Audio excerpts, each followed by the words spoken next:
इस टेस्ट का पहला प्रश्न है। ट्रेन पार्किंग में कौन सी झंडी या बत्ती नहीं दिखानी होती है? ऑप्शन है। दिन में हरी झंडी व रात में सफेद बत्ती सिर से पैरों तक लहराएंगे।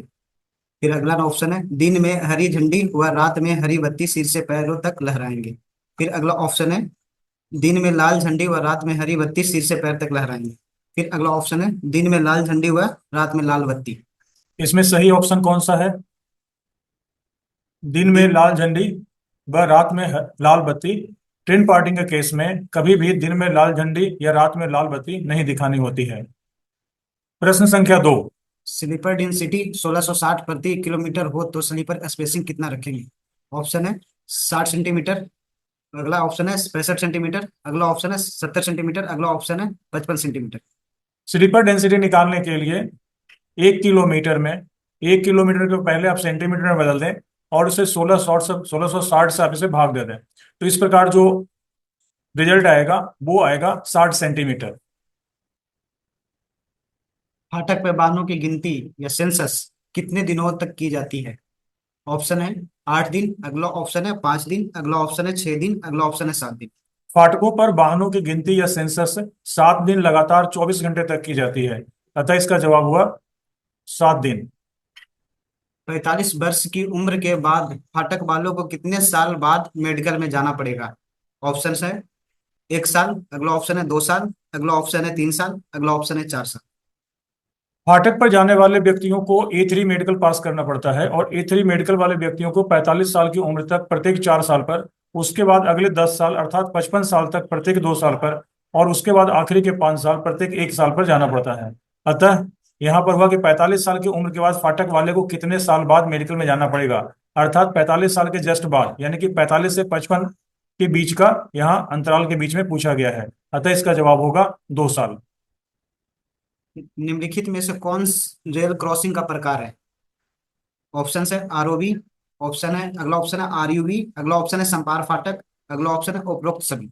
रेल क्रॉसिंग का अर्थ हो गया कि रेलवे ट्रैक को पार करने के लिए कौन कौन से क्रॉसिंग बनाए गए हैं। तो रेलवे ट्रैक को हम आरओबी के द्वारा भी पार करते हैं, आरयूबी के द्वारा भी पार करते हैं और समपार फाटक से भी पार करते हैं। अतः इस परिस्थिति में इसका जवाब उपरोक्त सभी होगा। G&SR के अनुसार गेट पर 3 कलर वाली एलईडी हाथ बत्ती कितनी होती है? ऑप्शन है 3, अगला ऑप्शन है 2, अगला ऑप्शन है 4 और अगला ऑप्शन है 1। समपार फाटकों पर ट्राई कलर टॉर्च या ट्राई कलर एलईडी जो हाथ बत्ती होती है, वह इंडियन रेलवे पीएम मैनुअल के अनुसार 2 बत्ती का प्रावधान किया गया है, पर G&SR में 3 बत्ती का प्रावधान है। यहाँ पर सवाल G&SR के लिए पूछा गया है, तो गेट पर 3 कलर वाली हाथ बत्ती 3 रखी जाएगी। 52 किलोग्राम 90 यूटीएस रेल की जीवन काल होता है। ऑप्शन है 525 जीएमटी, अगला ऑप्शन है 800 जीएमटी, अगला ऑप्शन है 350 जीएमटी, अगला ऑप्शन है 500 जीएमटी। 52 किलोग्राम 90 यूटीएस की रेल लाइफ है। 52 किलोग्राम 90 यूटीएस का रेल लाइफ 72 यूटीएस की रेल लाइफ का तकरीबन 1.5 गुना होता है। 52 केजी 72 यूटीएस की रेल लाइफ होती है 350 जीएमटी, उसका 1.5 गुना होता है 525 जीएमटी। तो यहाँ पर इसका जवाब होगा 525 जीएमटी। बेल्ट या रेल फ्रैक्चर होने पर दूसरा पटाखा कितनी दूरी पर बांधते हैं? ऑप्शन है 600 मीटर, अगला ऑप्शन है 1200 मीटर, अगला ऑप्शन है 800 मीटर और अगला ऑप्शन है 1210 मीटर। बेल फ्रैक्चर होने पर पटाखे कितनी दूरी पर बांधे जाते हैं? तो इसका जवाब होगा कि बेल्ट फ्रैक्चर होने पर पहला पटाखा 600 मीटर की दूरी पर बांधा जाता है, दूसरा पटाखा 1200 मीटर की दूरी पर बांधा जाता है, तीसरा पटाखा 1210 मीटर की दूरी पर बांधा जाता है और चौथा पटाखा 1220 मीटर की दूरी पर बांधा जाता है। और यदि उसे लौटना होता है तो 600 मीटर के बीच के पटाखे हटा लिए जाते हैं।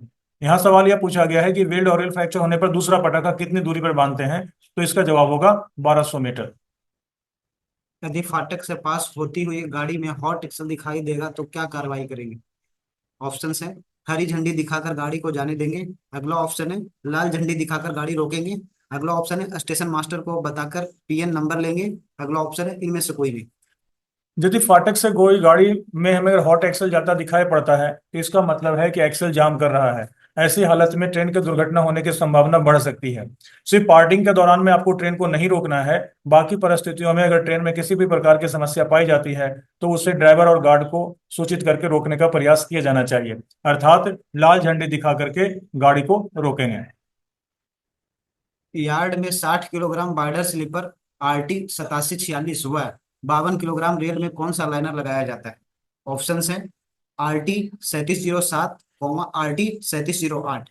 अगला ऑप्शन है RT 6938, RT 6939। अगला ऑप्शन है RT 8752, RT 8753। अगला ऑप्शन है RT 8616, RT 8617। यहाँ पर 60 किलोग्राम वाइडर स्लीपर 8746 और 52 किलोग्राम रेल के बारे में बात की गई है। तो अगर 60 केजी वाइडर स्लीपर में 52 किलोग्राम और 52 किलोग्राम रेल के साथ लाइनर लगाया जाएगा तो निश्चित तौर पर एनजी साइड में दूसरा और आउट साइड में दूसरा वाइडर स्लीपर लगाया जाएगा। आपको अगर आपने ध्यान दिया होगा कि 60 किलो वाइडर स्लीपर जो 8746 है, इसमें जो लाइनर्स और बाकी सारे इसके जो फिटिंग्स हैं उसके नंबर्स सीरियल वाइज रहते हैं। जैसे कि 8746 वाइडर स्लीपर का नंबर है। इसके बाद 87 जो 47 होता है वह उसके ऊपर रबड़ पैड का नंबर दिया जाता है। फिर इसके बाद मेटल लाइनर्स की स्थिति आ जाती है।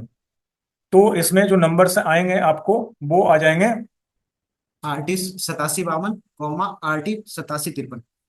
तो यहाँ पर हो जाएगा RT 8752 और RT 8753 इसका सही जवाब होगा। स्पीड ब्रेकर बोर्ड की सड़क लेवल से ऊंचाई कितनी होती है?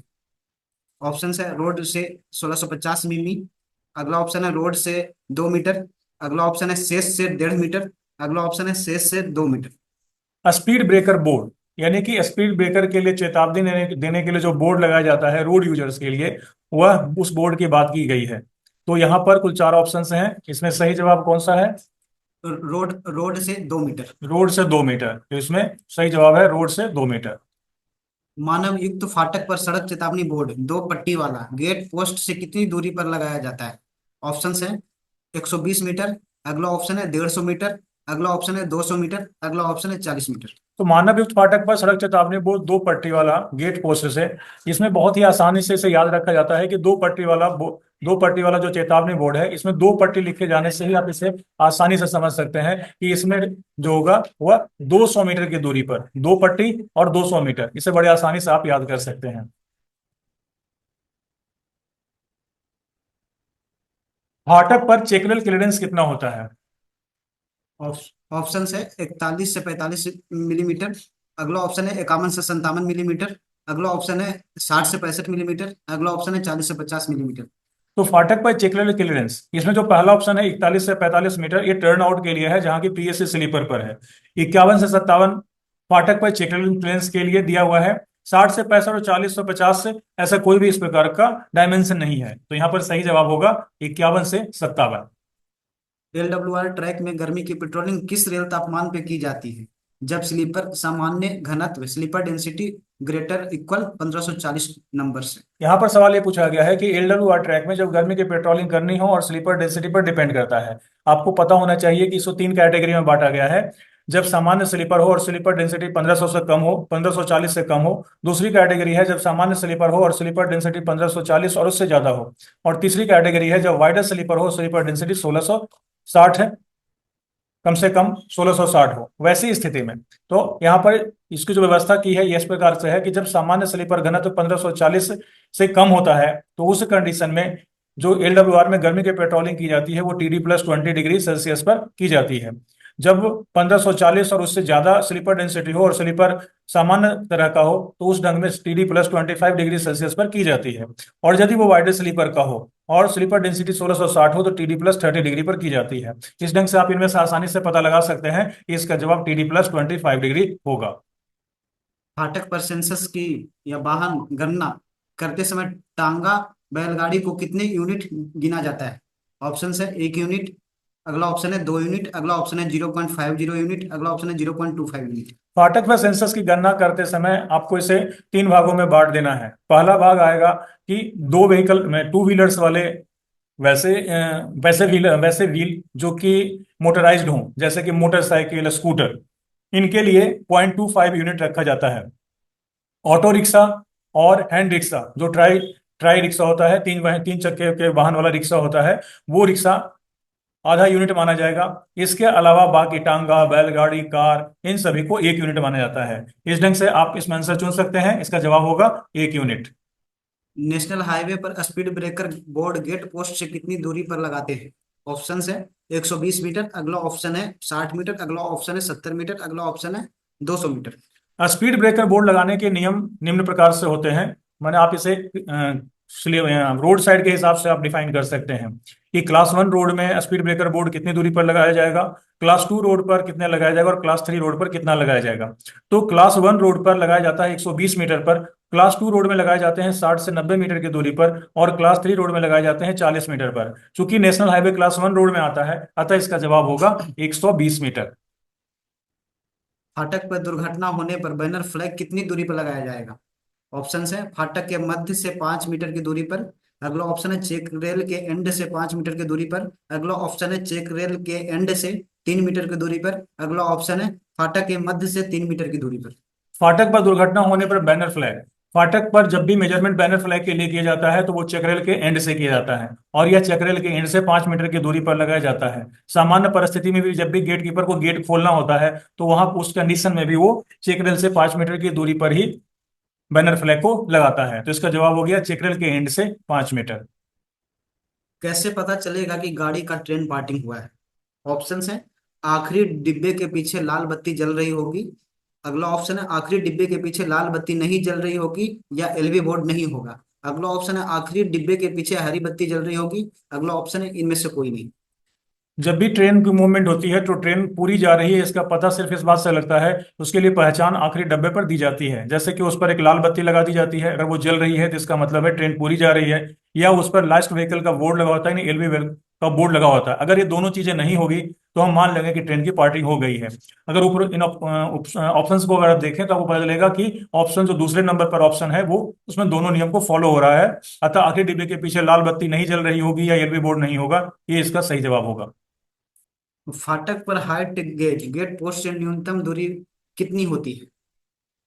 ऑप्शन है 9 मीटर, अगला ऑप्शन है 10 मीटर, अगला ऑप्शन है 7 मीटर, अगला ऑप्शन है 8 मीटर। फाटक पर हाइट गेज, फाटक पर हाइट गेज को मापने का कि कितनी दूरी पर लगाया जाएगा, इसके लिए गेट पोस्ट से उसकी मेजरमेंट की जाती है। तो इसके लिए सामान्य है कि यह 8 मीटर की दूरी पर लगाया जाता है। सिर्फ विपरीत परिस्थितियों में आवश्यकता होने पर जब जगह नहीं होती है तो इसे नजदीकी के ट्रैक के सेंटर लाइन से 8 मीटर की दूरी पर मापा जाता है। अब इसमें कोई स्पेशल केसेज नहीं है, इसका मतलब हो गया कि गेट पोस्ट से ये 8 मीटर की दूरी पर लगाया जाएगा। फाटक पर गेट पोस्ट से न्यूनतम कितनी दूरी तक ट्रैक के समानांतर फेंसिंग लगाई लगाई जाती है? ऑप्शन है 20 मीटर, अगला ऑप्शन है 30 मीटर, अगला ऑप्शन है 15 मीटर, अगला ऑप्शन है 25 मीटर। फाटक पर गेट पोस्ट से जो भी न्यूनतम दूरी तक ट्रैक के समानांतर फेंसिंग लगाई जाती है वो सभी प्रकार के फाटकों पर 15 मीटर चारों तरफ में लगाई जाती है। तो इसका जवाब हो गया 15 मीटर। फाटक पर सेंसस की गणना की बारंबारता क्या है, अर्थात फाटक की सेंसस कितने समय में एक बार की जाती है, यानी कितने साल पर की जाती है। ऑप्शन पहला है 2 वर्ष में एक बार, 3 वर्ष में एक बार, 4 वर्ष में एक बार और 1 वर्ष में एक बार। तो फाटक पर सेंसस की गणना जो की जाती है वो की जाती है 3 वर्ष में एक बार। चाबी वाले के पास कितने मिलीमीटर का रेल क्लोजर होना चाहिए, 25 मिलीमीटर का, 30 मिलीमीटर का, 35 मिलीमीटर का या 20 मिलीमीटर का। 30 मिलीमीटर का। इसका सही जवाब है 30 मिलीमीटर। पीआरसी स्लीपर वाले फाटक की ओवरऑलिंग अधिकतम कितने वर्ष में किया जाता है, अर्थात फाटक की ओवरऑलिंग जो पीआरसी ट्रैक वाला है उससे ज्यादा देरी नहीं होनी चाहिए। प्रत्येक वर्ष, 2 वर्ष में, 3 वर्ष में या 4 वर्ष में। 2 वर्ष में। इसका सही जवाब है कि 2 वर्ष में एक बार, यानी किसी भी पीआरसी वाले फाटक की ओवरऑलिंग को अधिकतम समय 2 वर्ष में एक बार में कर देनी चाहिए। स्लीपर डेंसिटी M+7 प्रति रेल हो तो स्लीपर स्पेसिंग कितनी रखेंगे? ऑप्शन है 60 सेंटीमीटर, अगला ऑप्शन है 65 सेंटीमीटर, अगला ऑप्शन है 55 सेंटीमीटर, अगला ऑप्शन है 70 सेंटीमीटर। स्लीपर डेंसिटी M+7 का मतलब हो गया कि 13 मीटर की रेल अगर हमारे पास है, स्टैंडर्ड रेल 13 मीटर की है, तो 13+7 यानी एक रेल में कुल मिलाकर के 20 स्लीपर डाले जाएंगे एक रेल में। एक रेल की लंबाई हो जाती है 1300 mm, अगर उसे हम 20 से भाग देते हैं तो 65 mm, 65 सेंटीमीटर। तो यहाँ पर 65 सेंटीमीटर इसका सही जवाब होगा। ठीक है। अभी सर उस पे फाटक पर गेट लॉज से न्यूनतम दूरी कितनी होती है, तो फाटक पर गेट लॉज से न्यूनतम दूरी, गेट लॉज पर न्यूनतम दूरी चेक करने के लिए ट्रैक सेंटर से 6 मीटर की दूरी पर और रोड साइड के रोड के किनारे से 6 मीटर की दूरी पर कम से कम रखा जाना चाहिए। जो नीचे दिए गए ऑप्शन हैं उसमें दिया हुआ रोड के मध्य से 6 मीटर, ये गलत है। रोड के किनारे से 6 मीटर ये सही है। तो इसमें दूसरा जो ऑप्शन है ये इसका सही जवाब है। पटाखे की सामान्य उम्र क्या होती है, तो पटाखे की सामान्य उम्र 5 साल होती है, जिसे कि बढ़ा करके एक एक साल, इसे 8 साल तक इस्तेमाल किया जा सकता है। तो दिए गए ऑप्शन में से 5 वर्ष इसका सही जवाब है। सीफा बोर्ड या विसिल बोर्ड की ऊंचाई कितनी होती है? तो सीफा बोर्ड और विसिल बोर्ड की ऊंचाई शेष से 2100 मिलीमीटर, रेल लेवल से 2 मीटर, या रेल लेवल से 2.1 मीटर, और शेष से 2 मीटर। जितने भी बोर्ड हैं उन सभी की जो ऊंचाई होती है, जो रेलवे ट्रैक के एलॉन्ग में रहते हैं, वो सभी रेल लेवल से मापे जाते हैं। और विसिल बोर्ड की भी ऊंचाई रेल लेवल से मापी जाएगी। तो रेल लेवल से ये 2100 mm या 2.1 मीटर की ऊंचाई पर इसको रखा जाता है। यदि क्लोज टू रोड ट्रैफिक फाटक पर एम्बुलेंस आती है तो फाटक किस प्रकार खोलेंगे? ऑप्शन से तुरंत खोल देंगे। अगला ऑप्शन है स्टेशन मास्टर को सूचित करेंगे। अगला ऑप्शन है स्टेशन मास्टर से पीएन लेकर खोलेंगे। अगला ऑप्शन है जाम झंडा लगाकर तुरंत खोल देंगे। यदि क्लोज टू रोड ट्रैफिक फाटक पर एम्बुलेंस आती है, फाटक का जो फाटक वाला है वो किसी भी परिस्थिति में गेट को तब तक नहीं खोल सकता जब तक कि वो स्टेशन मास्टर को सूचित करके उससे पीएन नहीं ले ले। बगैर प्राइवेट नंबर के किसी भी क्लोज टू रोड ट्रैफिक को नहीं खोला जा सकता। अतः यहाँ पर तीसरा ऑप्शन है, स्टेशन मास्टर से पीएन लेकर खोलेंगे, यह उपयुक्त जवाब है। फाटक पर गेट पोस्ट के ट्रैक सेंटर से न्यूनतम दूरी होगी। ऑप्शन है 3 मीटर। अगला ऑप्शन है 4 मीटर। अगला ऑप्शन है 5 मीटर। अगला ऑप्शन है 2 मीटर। किसी भी फाटक पर गेट पोस्ट की जो दूरी मापी जाती है वो ट्रैक सेंटर से मापी जाती है, और इसके लिए जो न्यूनतम मान है वह 3 मीटर है। इसे अधिकतम टॉलरेंस 30 सेंटीमीटर का 10% का टॉलरेंस दिया हुआ है, तो 3 से इसे 330 तक किया जा सकता है। और 3 से 30 से अगर अधिक करना है तो इसके लिए प्रिंसिपल चीफ इंजीनियर की आवश्यकता पड़ती है, उनके आदेश की आवश्यकता पड़ती है, उनकी अनुमति चाहिए। तो यहाँ पर हमसे पूछा गया था कि फाटक का गेट पोस्ट की न्यूनतम दूरी, तो कम से कम दूरी वो 3 मीटर की रखी जाएगी। फाटक से गुजरती गाड़ी में हॉट एक्सल दिखाई देने पर क्या कार्रवाई करेंगे? ऑप्शन है दिन में हरी झंडी व रात में सफेद बत्ती सिर से पैर तक लहराएंगे। अगला ऑप्शन है स्टेशन मास्टर को बताकर पीएन नंबर का आदान प्रदान करेंगे। अगला ऑप्शन है लाल झंडी दिखाकर गाड़ी को रुकवाएंगे। अगला ऑप्शन है इनमें से कोई नहीं। जब भी फाटक से गुजरती किसी गाड़ी में हॉट एक्सेल अगर हो जाता है तो उसे हमें रोकना चाहिए। तो उस कंडीशन में उसे लाल हॉट एक्सेल हो तो उसे कंडीशन में, क्योंकि गाड़ी के लिए खतरा है, गाड़ी कहीं भी जाकर के डिरेल हो सकती है क्योंकि एक्सेल उसका जाम कर सकता है। ऐसे कंडीशन में गेट कीपर को चाहिए कि वो गाड़ी को लाल झंडी दिखा के रोके। कितनी होती है? ऑप्शन है 2100 मिलीमीटर। अगला ऑप्शन है 2500 मिलीमीटर। अगला ऑप्शन है 2750 मिलीमीटर। अगला ऑप्शन है 1676 मिलीमीटर। साधारण स्लीपर हो या वाइडर स्लीपर हो, दोनों की लंबाई 2750 मिलीमीटर होती है। तो इसका ऑप्शन हो गया, जवाब हो गया 2750 मिलीमीटर। विद्युतीकृत सेक्शन में अधिकतम कितनी ऊंचाई का वाहन फाटक से निकाला जा सकता है? ऑप्शन है 4.78 मीटर। अगला ऑप्शन है 4.75 मीटर। अगला ऑप्शन है 4.25 मीटर। अगला ऑप्शन है 6.10 मीटर। विद्युतीकृत सेक्शन में अधिकतम ऊंचाई का वाहन यहाँ निकालने की बात की गई है। यहाँ पर सवाल आपसे एक्चुअली पूछा यह जा रहा है कि इलेक्ट्रीफाइड सेक्शन में हाइट गेज कितनी ऊंचाई तक का बनाया जाता है। तो इस अगर हाइट गेज के संबंध में अगर सवाल पूछा गया है तो इसका जवाब होगा 4.78 मीटर। 60 इवन रेल के हेड की चौड़ाई कितनी होती है? ऑप्शन है 136 मिलीमीटर। अगला ऑप्शन है 150 मिलीमीटर। अगला ऑप्शन है 72 मिलीमीटर। अगला ऑप्शन है 156 मिलीमीटर।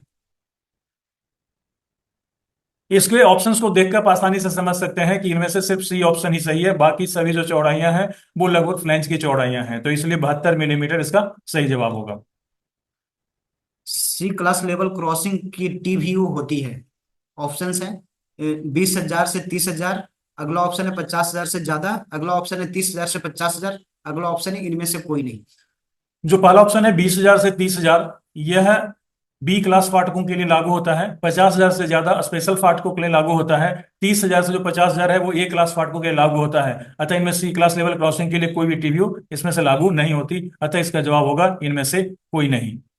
बीजी ट्रैक में पीआरसी स्लीपरों पर गेज होता है। ऑप्शन है 1676 मिलीमीटर। अगला ऑप्शन है 7850 मिलीमीटर। अगला ऑप्शन है 1660 मिलीमीटर। अगला ऑप्शन है 1673 मिलीमीटर। बीजी ट्रैक पर अगर पीआरसी स्लीपर के बारे में गेज पूछा जा रहा है तो वहां पर 3 mm कम होता है स्टैंडर्ड गेज से।